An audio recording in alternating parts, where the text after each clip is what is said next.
Bonjour, ici Patrick Pierrat, éditeur d'Info Bref. Voici l'essentiel des nouvelles ce mardi 26 mars. Le Conseil de sécurité de l'ONU a adopté une première résolution sur la guerre Israël-Gaza.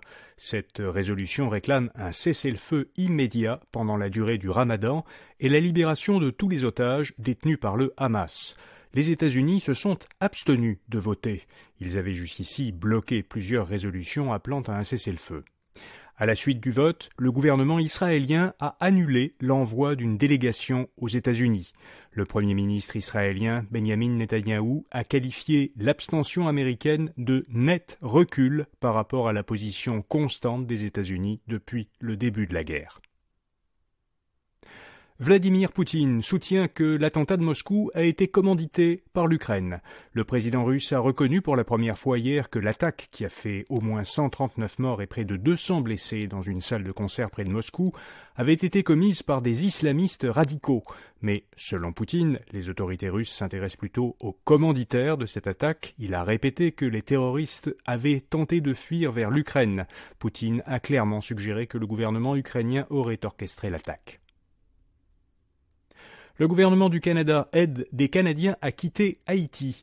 La ministre fédérale des Affaires étrangères, Mélanie Joly, a annoncé qu'Ottawa avait commencé à évacuer d'Haïti vers la République dominicaine des citoyens canadiens jugés vulnérables, ceux qui ont besoin d'une assistance médicale et des familles avec enfants. Les évacuations se poursuivront toute la semaine à bord d'hélicoptères nolisés. Mélanie Joly a indiqué que des solutions sont à l'étude pour évacuer d'Haïti les autres citoyens et résidents permanents du Canada. Environ 3000 Canadiens seraient actuellement en Haïti. Un promoteur de l'industrie agrochimique prendrait bientôt la tête de l'ordre des agronomes. Selon Radio-Canada, Benoît Farrand deviendra dans 3 semaines directeur général de l'ordre des agronomes du Québec.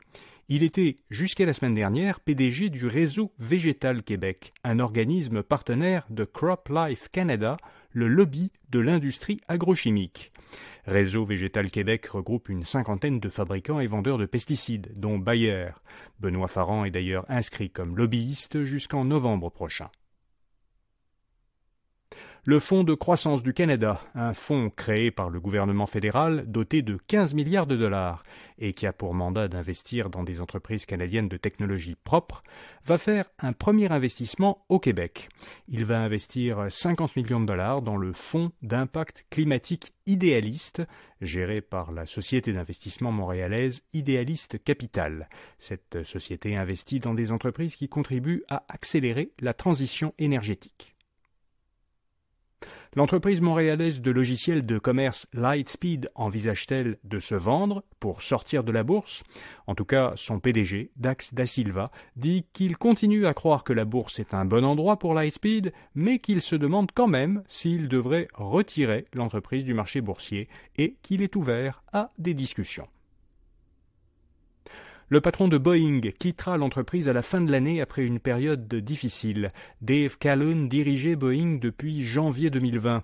Il avait été nommé à la tête de l'entreprise pour la redresser après les écrasements de 2 737 MAX en 2018 et 2019 qui avaient fait plusieurs centaines de morts. Or, Boeing fait face à de nouvelles difficultés depuis le détachement en janvier d'une porte d'un appareil 737 en plein vol. Les actions de Boeing ont perdu environ un quart de leur valeur depuis cet incident et la société peine à relancer sa production. De plus en plus de Canadiens cessent de regarder la télévision traditionnelle. Selon un rapport d'un groupe de recherche, déjà 42% des foyers canadiens n'ont pas d'abonnement à la télévision auprès d'un fournisseur traditionnel. Pour comparaison, moins de 20% des foyers canadiens ne sont pas abonnés à un service de diffusion en continu, comme Netflix. Le groupe de recherche estime que, si la tendance se maintient d'ici 2026, la moitié des foyers canadiens ne seront plus abonnés à la télévision traditionnelle. Et puis Spotify teste une nouvelle catégorie de contenu, les vidéos éducatives. Le service suédois de diffusion en ligne, qui diffuse pour l'instant de la musique, des balados et des livres audio, a lancé au Royaume-Uni un catalogue de cours en ligne. Ces cours sont répartis en 4 catégories, musique, créativité, affaires et santé. Alors ce sont des cours qui sont donnés en vidéo. Les utilisateurs britanniques de Spotify ont tous accès aux premières vidéos de chaque cours, puis ils doivent payer pour regarder les vidéos suivantes. Ces frais s'ajoutent au coût de l'abonnement mensuel du service. Voilà, vous savez l'essentiel. Bonne journée et à demain matin.